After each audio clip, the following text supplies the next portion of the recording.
अनेक गोष्टी त्याच्यामध्ये आहे.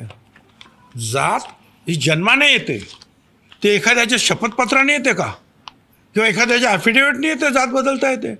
जात मुळात जन्मानं माणसाला मिळत असते. म्हणून असेल तर कोणी म्हणत असेल की आम्ही 100 रुपयाचं पत्र देऊ किंवा असंच पत्र देऊ आणि आमची जात झाली, अजिबात हे होणार नाही.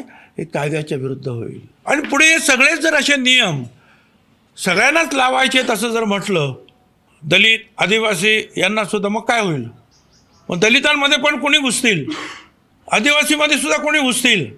कारण तूर्त जो मी घाईघाईने जे वाचलं त्याच्यामध्ये जे आहे त्याच्यामध्ये हे schedule caste, schedule tribe, OBC ह्या सगळ्यांना ते लागू आहे. मग मला दलित समाजाच्या नेत्यांनासुद्धा, आदिवासी समाजाच्या नेत्यांनासुद्धा विचारायचं आहे की याचा काय पुढे काय होणार. अलीकडे